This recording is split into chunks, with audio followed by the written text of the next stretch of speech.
The rain was falling hard that winter afternoon when Elena Carter held her husband's cold hand for the last time. Thomas's body was still warm in the hospital, but his eyes could no longer see anything. 3 hours earlier, he had been happily driving down the road, singing the cheesy song she always teased him about.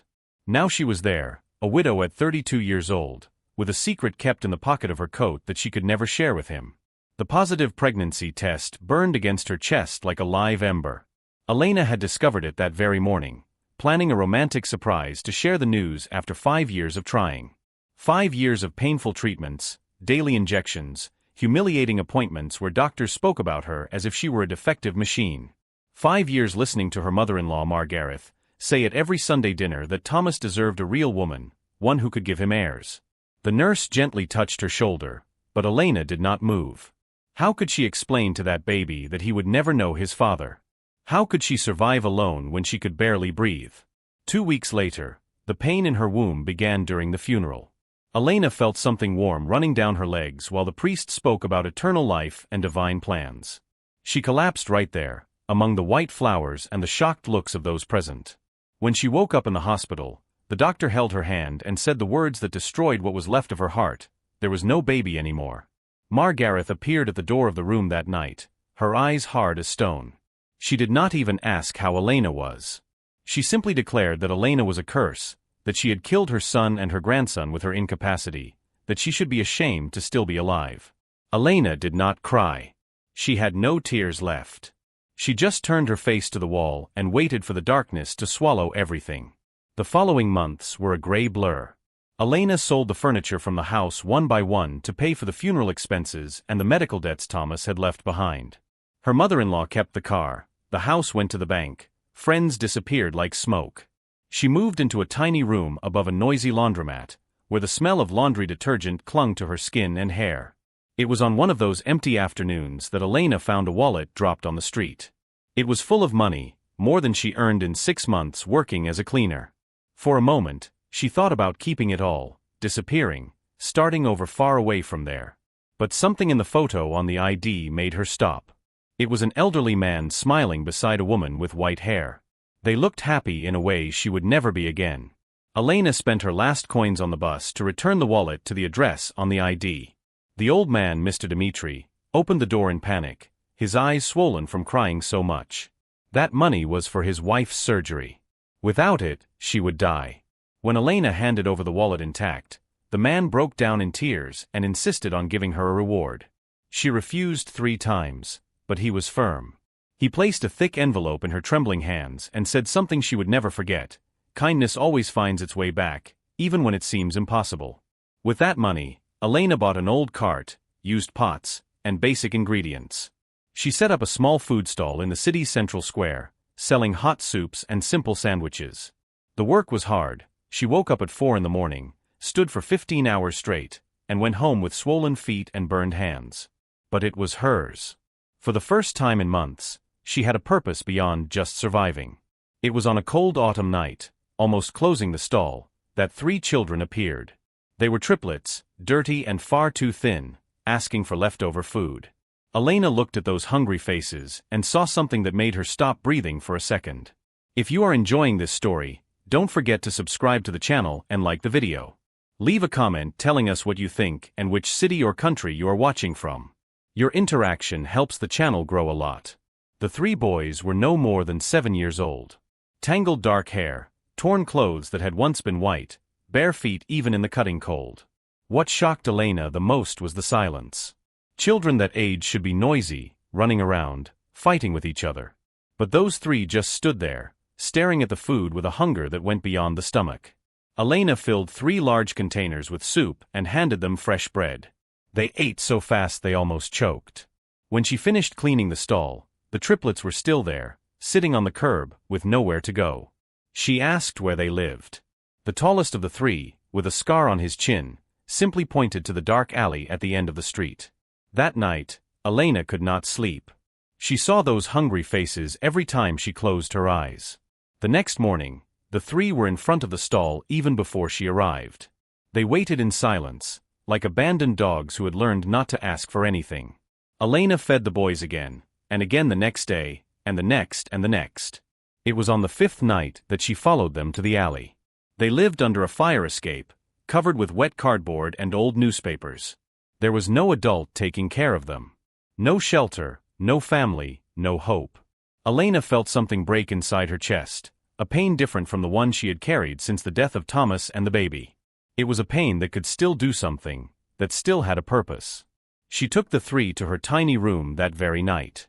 They slept curled up together on the floor, refusing the bed even when she insisted. Elena stayed awake watching those small bodies finally relax, and made the most insane decision of her life. She would keep them. In the first months, it was harder than anything she had ever faced. The boys had deep traumas they did not know how to express. The tallest, whom she discovered was named Daniel, woke up screaming every night. The middle one, Lucas, did not speak a single word, only drew disturbing figures on the walls with charcoal. The youngest, Adrian, had panic attacks whenever someone raised their voice. Elena worked 18 hours a day at the stall to support 4 people with money that barely supported one. She woke up at 3 in the morning, prepared food to sell and food for the boys to take to the public school where she managed to enroll them after weeks of fighting bureaucracy. She came home almost at midnight, helped with homework she did not fully understand, so donated clothes to make them presentable. People in the neighborhood began to talk. They said Elena was crazy for raising children who were not hers, that those street kids would never amount to anything, that she was wasting what little she had on bums. The laundromat owner raised the rent for the room 3 times in 6 months, making it clear she did not want that kind of people in the building. But Elena ignored every poisonous comment. She saw something in those boys' eyes that no one else could see. Intelligence hidden behind fear, kindness suffocated by abandonment, dreams buried under years of survival. Daniel was brilliant at mathematics, solving problems that older students could not. Lucas drew with impressive perfection, creating entire worlds on paper. Adrian had a photographic memory, memorizing entire books after reading them once. When the boys turned 10, Elena had a serious conversation with the 3 of them. She explained that she could not give them an easy life, did not have money for expensive toys or brand-name clothes, but she could give something no one else would, a real chance at a future. If they studied, worked hard, believed they were capable, they could be anything they wanted. They did not need to carry the scars of abandonment forever. Daniel looked at her with eyes far too serious for a child and asked a question that froze Elena's blood. Why did she choose them? She had lost everything, was alone, could have restarted her life without the weight of 3 mouths to feed. Why sacrifice herself for strangers? Elena held the 3 boys' hands and for the first time, told them about Thomas, about the baby who was never born, about the darkness that almost swallowed her. She said that they had saved her as much as she had saved them, that she found a reason to keep living when she thought there was none left. The years passed slowly and quickly at the same time. Elena aged faster than she should have, her body tired from so much work, her hands calloused and trembling. But she watched the boys grow strong, earning excellent grades, winning scholarships, dreaming big. Every small victory of theirs was fuel for one more day, one more week, one more year of struggle. When the triplets turned 15, something changed in the dynamic of the small family. Elena woke up one Saturday morning and found the kitchen clean, coffee made, and a note on the table. Rest today. We'll take care of the stall. She ran to the square and found the 3 boys working with impressive efficiency. Daniel handled the cash register and organized orders. Lucas prepared the food with precise movements. Adrian served customers with a smile that would melt the coldest heart. For the first time in years, Elena sat on a bench and simply watched. Those children who had arrived hungry and broken were now strong, determined young men, working like a perfectly synchronized machine. She cried right there in the middle of the square, silent tears of pride mixed with fear. Fear because she knew that one day they would grow completely and would no longer need her. The following months brought a different routine. The boys insisted on taking over part of the work at the stall, allowing Elena to rest a few hours a day. They used that time to study frantically, competing with each other over who got the best grades. Daniel wanted to study engineering, Lucas dreamed of architecture, Adrian planned to study business administration. It was during this period that strange things began to happen. Elena noticed whispered conversations that stopped when she came close. The boys went out late at night saying they were going to the library, but came back with a different glow in their eyes, as if they were keeping a huge secret. She tried to ask a few times, but they changed the subject with smiles that were too innocent. One afternoon, Elena found papers hidden under Daniel's mattress while tidying the room. They were application forms for expensive universities, completely out of their financial reach. Her heart tightened. She knew the boys were brilliant enough to get into anywhere, but how would they pay? She could barely keep food on the table and the rent paid. That night, she confronted the three of them. Daniel took a deep breath and explained that they were applying for full scholarships in special programs for low-income youth with high academic performance. They had studied in secret for months, preparing impressive portfolios, writing motivation letters, solving old exams. They hadn't told her before because they didn't want to create false hopes. Elena felt a mix of immense pride and paralyzing terror. If they got the scholarships, they would go far away, to big cities where the universities were. She would be alone again, and this time without purpose. But she swallowed her fear and hugged the three tightly, saying that she believed in them more than anything in the world. The results arrived on a rainy morning in March, 6 months later. 3 thick envelopes, one for each boy. Elena was at the stall when they came running, soaked, shouting and jumping like they hadn't since they were little. They had made it. All 3 were accepted with full scholarships to the best universities in the country. The celebration that night was simple but intense. Elena prepared each one's favorite dish. They used old candles as decoration, sang off-key songs until the neighbors complained. But when everyone fell asleep, Elena stayed awake looking at those 3 bodies too big for the tiny room, and felt a hole growing in her chest. The months before the departure were bittersweet. Elena memorized every detail, every laugh, every silly argument, every shared meal. The boys seemed to do the same, as if everyone knew that nothing would be the same after that separation. Daniel began teaching Elena how to use a simple cell phone he bought with saved money. Lucas painted a huge picture of the 4 of them together at the stall, full of vibrant colors and life.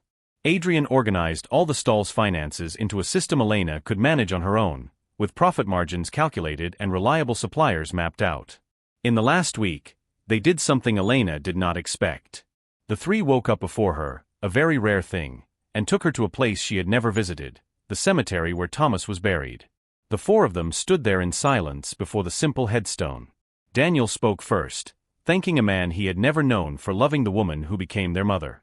Lucas placed flowers he had grown himself in improvised pots. Adrian read a poem he wrote about chosen family being stronger than blood. Elena broke down right there, among the graves and wilted flowers, sobbing in a way she hadn't since that horrible day at the hospital.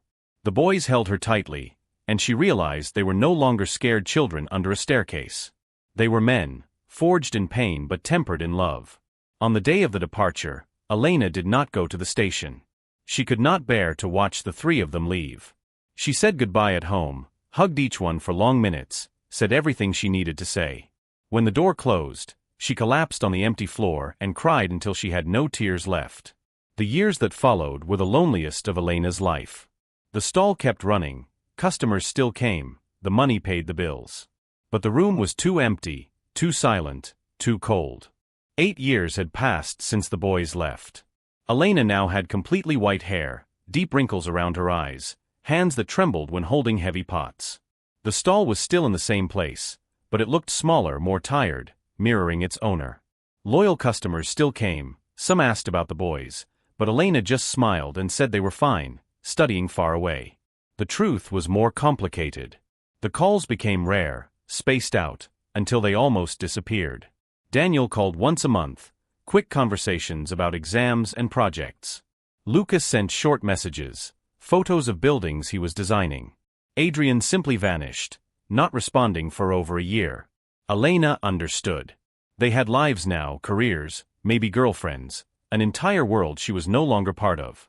It was natural. It was painful, but natural. On a particularly cold December afternoon, Elena felt a sharp pain in her chest while preparing soup. She leaned on the counter, waiting for it to pass, but the pain only increased. A customer noticed and called an ambulance. At the hospital, a doctor far too young spoke about a tired heart, high blood pressure, years of excessive work taking their toll. He recommended rest, expensive medication, less physical effort. Elena just nodded, knowing none of that was possible. She returned to the stall the next day. She had no choice. Either she worked or she starved, plain and simple. But her body no longer obeyed as it once did. She dropped things, forgot orders, needed to sit down every 15 minutes. Customers began to notice. Some offered help that she refused with stubborn pride. It was on a foggy January morning that everything changed. Elena was setting up the stall when 3 huge gleaming cars stopped in front of it. Black Rolls-Royces, the kind she only saw in movies. People in the square stopped to watch. Who could be important enough to drive cars like that in the poor neighborhood? The doors opened simultaneously. 3 men stepped out, wearing impeccable suits, shoes that probably cost more than the entire stall. Elena rubbed her eyes, thinking she was hallucinating from lack of sleep. But when the 3 walked toward her, when she saw those familiar faces matured, she almost fell. Daniel, Lucas, and Adrian. Her boys. Now fully grown men, tall, confident, unrecognizable and completely familiar at the same time. Elena dropped the spoon she was holding, her hand flying to her mouth, tears already streaming before she could fully process what she was seeing. Daniel arrived first, took Elena's trembling hands in his, now large and steady. He was no longer that frightened boy with the scar on his chin. He was a successful engineer, owner of a technology company worth millions. Lucas showed photos on his phone of buildings he had designed, famous constructions in major cities, international architecture awards. Adrian explained that he managed investment funds, handled fortunes, had offices in 3 countries. But what shocked Elena was not their success. It was what they said next. During all those years of apparent silence, they had been working on something secret. They bought the land where the stall stood and all the surrounding buildings. They built a complete restaurant, modern but cozy, with the name Casa de Elena written in golden letters at the entrance. They hired a full staff to work there, but the main place, behind the main counter, was hers if she wanted it. Elena shook her head, confused, unable to form words. Daniel explained that they never forgot where they came from, the woman who fed them when everyone else turned their backs, who sacrificed everything without asking for anything in return. Every success of theirs was also hers. Every victory had Elena's name engraved on it. Lucas opened a thick folder full of documents. A house completely paid for, with 3 bedrooms for when they visited, in a safe neighborhood with a garden. A bank account with enough money for Elena to never have to work again. A complete health plan, the best doctors available. Adrian, who had always been the quietest, knelt in front of her. He apologized for disappearing, explained that he had been closing important deals precisely to make all of that happen. He said he thought of her every day, that every difficult decision was guided by the question, what would Elena do? The entire square was watching now, people filming with their phones, others crying along. Elena finally found her voice, but she could only say one thing over and over, my boys. My boys came back. Daniel then did something no one expected. He pulled from the inside pocket of his suit an old photo, yellowed, folded at the corners. It was from that day, years earlier, when 3 hungry children appeared at the stall for the first time. Elena did not even know someone had taken that photo. He explained that he carried that image every day, as a reminder to never forget where he came from, who saved him when the entire world had given up on him. Lucas and Adrian pulled identical photos from their own pockets. The 3 kept the same memory, the same moment that changed everything. Elena collapsed into the arms of the 3, sobbing so loudly it echoed across the entire square. It was not crying from sadness, it was the release of years of loneliness, fear, exhaustion, doubt. It was the confirmation that everything had been worth it, every tear, every sleepless night, every impossible sacrifice. The opening of the restaurant Casa de Elena took place 2 weeks later, on a sunny Saturday that seemed charged with magic. The entire square was decorated with flowers, soft lights hanging between the trees, tables spread everywhere. Hundreds of people showed up, from loyal customers of the old stall to important businesspeople the boys had met over the years. Elena was nervous wearing the elegant dress Lucas chose for her, comfortable yet beautiful shoes that Adrian insisted on buying, her hair styled by a professional hairdresser Daniel hired. She barely recognized herself in the mirror, but the smile was genuine, coming from a deep place that had been asleep for a long time. During the ceremony, each of the triplets gave a speech. Daniel spoke about how Elena taught them the true meaning of family, that it had nothing to do with blood and everything to do with choice and sacrifice. Lucas explained that every project he designed carried something he learned from her, that beauty means nothing without purpose, that structures need solid foundations just like people. Adrian, with a choked voice, thanked her for believing in them when they did not even believe in themselves, for planting seeds of hope in soil that seemed far too barren. But the most impactful moment came when they revealed what they had done beyond the restaurant. They created a foundation in Elena's name, dedicated to helping abandoned children and women in vulnerable situations. They already had 3 shelters operating in different cities, scholarship programs, professional training, psychological support. Dozens of children were already being helped, receiving the same chance they had received years earlier. Elena could not hold back her tears when she saw photos of those children smiling, studying, dreaming. It was as if her story and the boys' story were multiplying, creating waves of kindness that reached places she had never imagined. The suffering that had almost destroyed her now had meaning, purpose, a legacy. That night, after everyone had left, Elena sat with the 3 boys in the new kitchen of the restaurant. They ate delicious leftovers, laughed at old stories, shared painful memories that could now be revisited without so much weight. Daniel admitted that there were moments at university when he almost gave up, feeling like he did not belong in that world of wealthy people. Lucas confessed that he cried in secret in the bathroom, remembering the days of hunger. Adrian revealed that sometimes he had nightmares about returning to that cold alley where they slept on cardboard. Elena listened to each confession with heartbreak and pride at the same time. She held the 3 large hands and said something they needed to hear. Pain never disappears completely, scars remain, but they do not define them. What defines them is what they did despite the pain, the kindness they chose even after knowing so much cruelty. The following months were the happiest of Elena's life. She worked at the restaurant not because she needed to, but because she loved it. She taught recipes to the young staff, told stories to customers, received frequent visits from the boys who now lived in nearby apartments.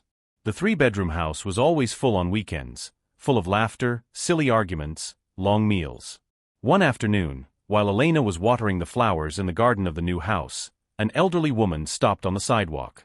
It was Margareth, the former mother-in-law, visibly aged, hunched over, wearing simple clothes very different from the expensive dresses of the past. She stood there, just watching, until Elena noticed her presence. For a moment, time seemed to freeze. All the cruel words, all the humiliation, all the pain of those years came back like a wave. But Elena did not feel anger. She felt only a distant sadness for that woman who wasted so much time cultivating bitterness instead of love. Margareth finally spoke, her voice weak and full of regret. She apologized, admitted she was wrong, that Elena had always been good enough, strong enough, more than she herself would ever be. She said she had seen the report about the restaurant and the foundation on television, that she recognized the woman she had destroyed with poisonous words now transformed into a symbol of hope. Elena could have sent her away, could have returned every insult stored over the years.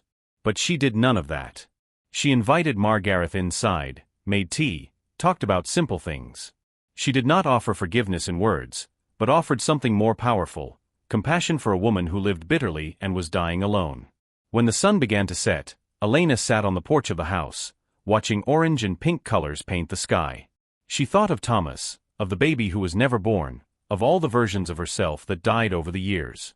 She thought of the 3 boys who became extraordinary men, of the foundation helping hundreds, of the restaurant full of life and purpose. Life had taken everything from her, broken every piece, left only rubble. But from that rubble, Elena built something greater than she ever dreamed possible. Not through revenge or bitterness, but through the only thing suffering could not destroy, her ability to love, to choose kindness even when everything demanded surrender. If you liked this story, subscribe to the channel and leave your like. Tell us in the comments what you thought and where you are watching from. Stories like this remind us that no act of kindness is ever wasted, and that love always finds its way back.